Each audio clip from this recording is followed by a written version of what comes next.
Good cold morning. It is 68 degrees up here in the Panhandle, and I'm at Florida Caverns State Park. It opens at 8 o'clock. It is now 7 o'clock because I didn't realize that this is actually Central Time and not Eastern Time. So Florida has 2 time zones apparently. So the Panhandle, which doesn't even feel like Florida. So I'm just gonna sit here for an hour at the gate, which did open. Somebody went in before me, but I'm not gonna go in if I'm not allowed to go in.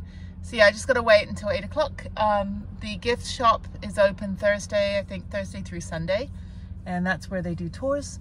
So today is Thursday. So I will do the first tour, I think it's at 9 o'clock, 9:15.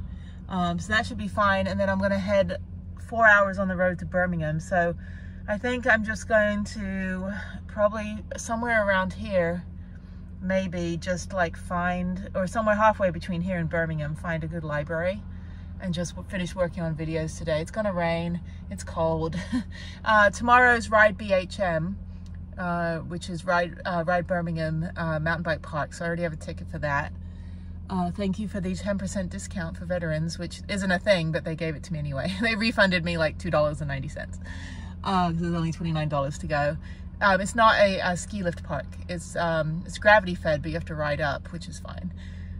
So yeah, and then after that I head to Bentonville, Arkansas for more about mountain biking, and then to Oklahoma City for more about mountain biking. Then I need to schedule, I need to book my campsite at Paladuro. If I don't get a campsite, that's fine. There's a rest area, the Texas Welcome Area. So Paladuro Canyon is right near Amarillo. So I'll be going there.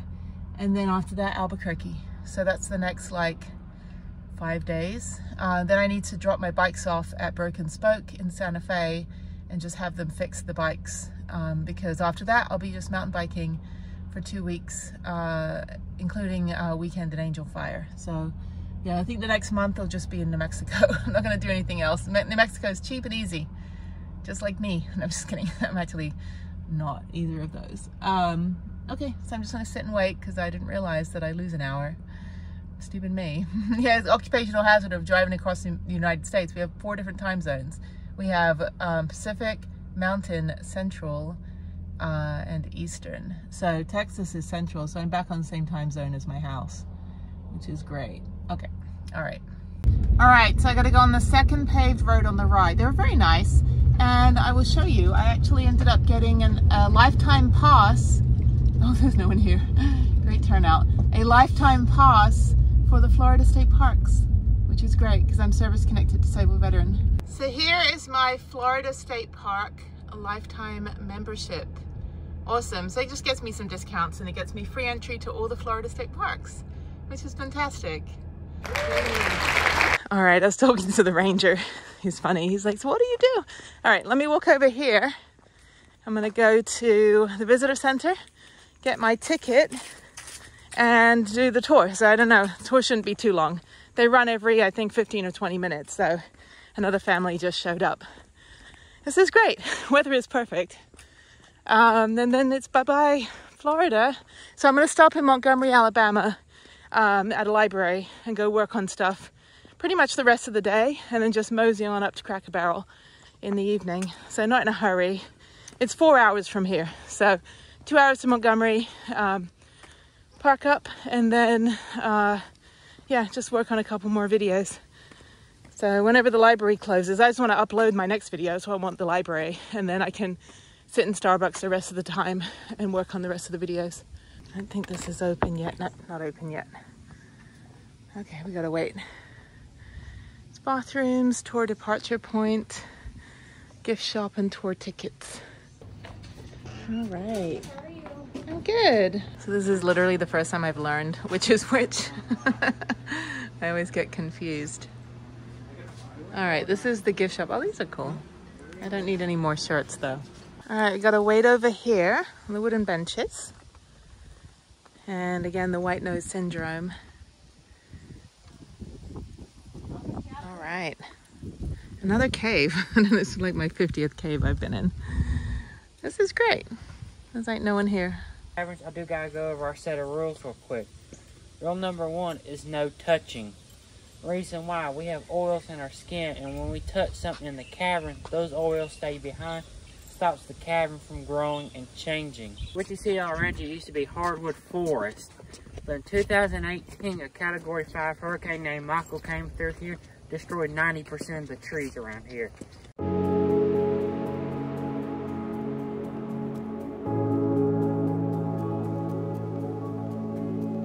Guys, you can go ahead and make your way in. Just please watch your step and watch your head. Don't touch anything. Guys, we can go ahead. Just please watch your step and watch your head. We're 60 feet below the surface.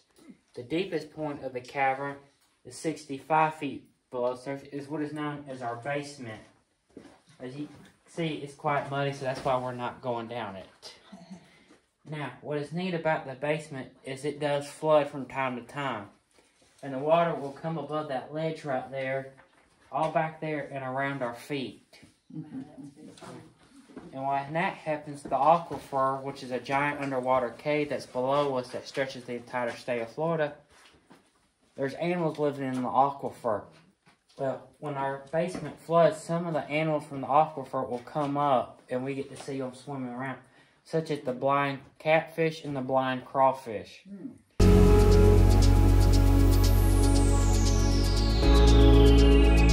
Basement. Oh, yeah. Oh, wow. Yeah, that's not fun. Now, during the flashlight tours we do on the weekends, you get to go back there no matter how high the water is. Oh, really?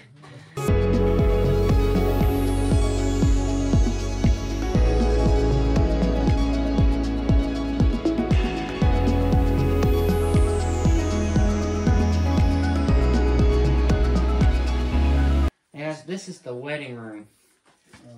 Because it is like that, because we do host weddings down here. We get about 2 to 3 a year. And when you book a wedding with us, you not only get this room, you get the whole cavern to choose from. Now, a lot of people do choose this room, because in this room we provide the wedding cake. Right there. Those get expensive. Oh, yeah.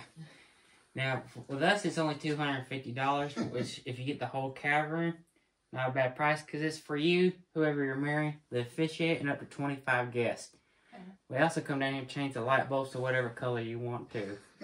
Which are those little things right back there.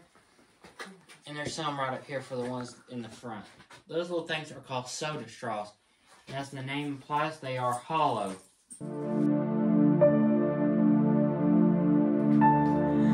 The whole group is way back there. This is cool. It doesn't seem as soggy as the other caves I've been in. There's a lot more stuff hanging from the ceiling. The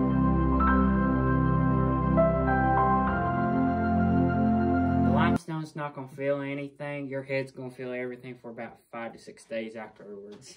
It's these big rocks stacked up to your left. That's when they were down here digging the cavern out. They would have had to haul these giant rocks out by hand. So instead of having to haul these out by hand, they just stacked them up here to the left. From time to time. You don't know. Yeah. Oh, yeah. Sorry. Yep. Just watch your step and watch your head as you go around.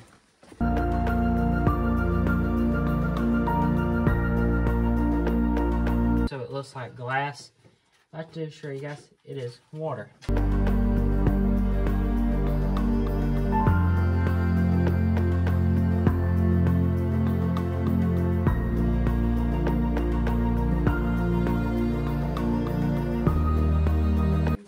Now, it takes rainwater, minimum of 3 days up to several weeks to make its way down here. It's called a tiered column. And that's it right there.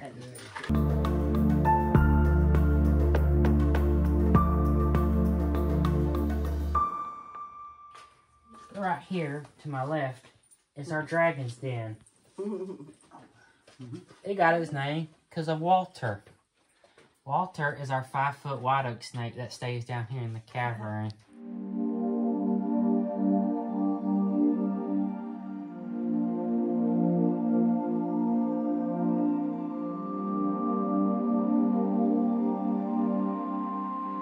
The cavern was discovered in 1937 by a man named Oliver Shalifo. Mr. Shalifo was a national parksman that worked up in Washington, D.C.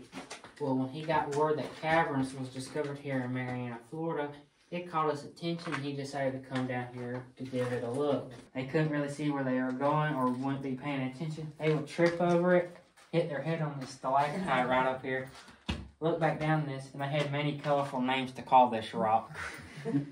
So it's been called the Rock of Many Names.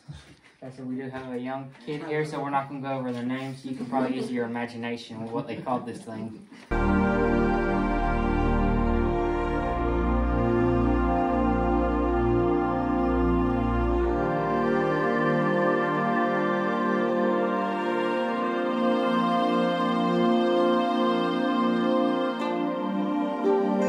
You touched that. Oh, we'll say that was on you. This is the one formation down here we are allowed to touch. Okay. Oh, Now the reason it got set aside of all the other formations, because this used to be all mud. Wow. So when the workers would come in through here, they would slip and fall, and out of instinct, reach out and grab onto it.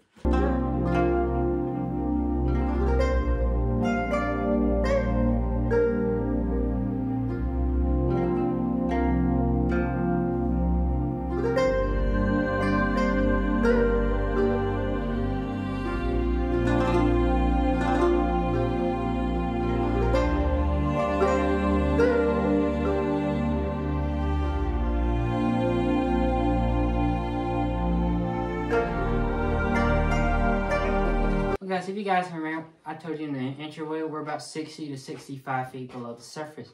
Now, I know it probably hasn't felt like it, but we've actually slowly been walking up, so we're a little closer to the surface. Probably why it's a little bit warmer in this room. And you have a kind of an estimate about how far we are from the surface now. no idea. No 30? idea.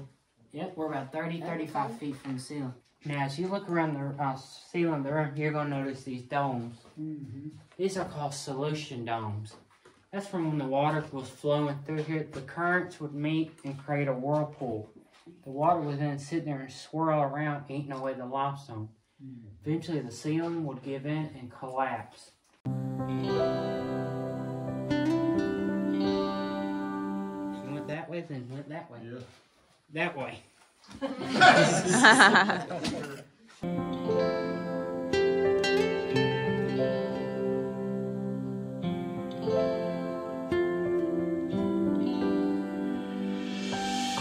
To the left or the right. Now the easiest way is to the right, but that's up to you guys to choose which way you go. No matter which way you go, just please watch your step and watch your head. I don't bet you guys, I'm going the easiest way.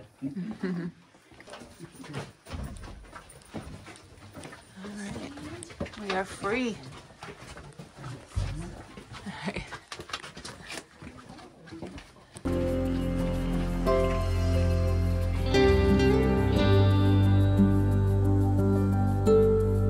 All right, so we're done walking back to the visitor center right now. That was fun.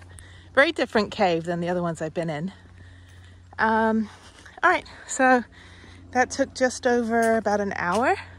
Very informative, very funny, lots of dad jokes. So, side door trail. I think that's what he said. The side door trail is the quickest way back. Okay, so I'll take that one. So there's another entrance down there that's a side door. No entry without a guide. And you can just go this way. I don't think anyone could hear. He had a kind of a quieter voice than a lot of tour guides that I've had before. So it might have been a little bit difficult to hear in the back. So there was this old couple that had this little poodle that was just like nipping at people's ankles and stuff. And I said, is that an emotional support dog or a service dog? She goes, it's an ADA support dog. And then she's like carrying the dog through the entire cave, and then she slipped and fell. And I'm like, lady, that is not a service dog, dude. Like, you cannot have that dog. It's not, it like pisses me off because actual service dogs, you know, they are limited by people that have the fake service dogs. So, but it's like that, not one single time the dog will actually provide a service. And I am the first one back to the visitor center. Yeah, I don't think anyone could hear what he said about taking the shortcut. So before I leave, I'm going to go to the museum and check that out.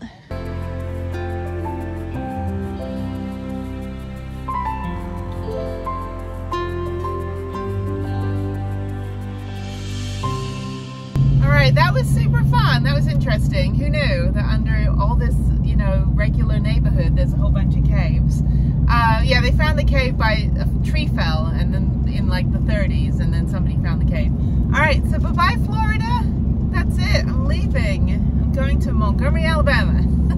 I'm going to go to the library there. I called, and the guy said, well, our Wi-Fi works, but in the near future it may not work. So I was like, well, I'll at least go and sit in a very quiet library, work on another video. I want to do 2 more videos, get those edited, try to get the one I finished uploaded.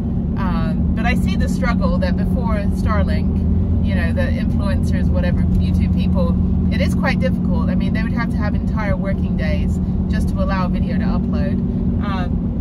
So I'd rather do that, like, because I still have a week and a half before I'm home. So I don't want to have to, like, work non-stop on videos when I'm home. So at least I can, you know, use the downtime. Yeah, so the next week or so is just kind of moseying on up to Albuquerque. I do need to figure out why this check engine light is on. But that tour was fun. That was nice. Yeah, I mean, at least we saw a bat fly by. I was like, oh my god, I saw a bat, you know, very quickly. We saw a salamander. And I think that was it. That was it. I don't think we saw anything else. I think that was all we saw. But very different than Wind Cave, which is a barometric cave in South Dakota that basically nothing grows because it's barometric, so you have to have an airlock. So then I was telling the other guy, one of the guys on the tour, and he's like, well, how do you breathe? I'm like, I think they told me how, but I didn't pay attention. I have to go back. I was like, watch my YouTube channel and you can learn how people breathe in a barometric cave. So there is wind flow and there is airflow and all that stuff. I don't know how all that stuff works. I'm not a, it's like, damn it, Jim, I'm not a doctor. I'm not a meteorologist. I just like a lot of rocks. So, all right. So yeah, I'm just gonna drive for now 2 hours up to Montgomery, Alabama, which I went to. There's a whole episode of a walking tour that I did of Montgomery, Alabama, the Legacy Museum, which was fantastic. Insight and education about slavery. And you could hear a pin drop. It was like, it was very, very, very well done and incredibly moving. And then you can take the free shuttle to the National Memorial, Slave Memorial, and you can just see, it's just, I mean, the whole town, if you want to learn about civil rights, Rosa Parks, all of that, I did the whole day of it. You can see it all in my video from about a year ago. And I highly recommend spending a day walking around Montgomery, just kind of learning and understanding and coming out as a better human. You know, we can all be better humans. But yeah, so, okay, so I'm just going to drive now and I will see you whatever happens. If there's something catastrophic, you will see it first on this channel, so stay tuned. So I'm actually just going to drive for like a few hours. Nothing too exciting. Now I'm getting back into like the boring part of the country of just like the South, which I've already done all of the South. So, you know, the Mississippi, Alabama, Arkansas, you know, there are a lot of hidden gems, but they're not like, there's no national parks down here. You know, the state park systems are pretty good, but I'm just going to be riding my bike for the next couple days. So then I get back to the desert, which will be great. All right, I will see you whenever I see you. So thank you for joining me on this cavern tour. I can always dig, pun intended, I dig a good cavern.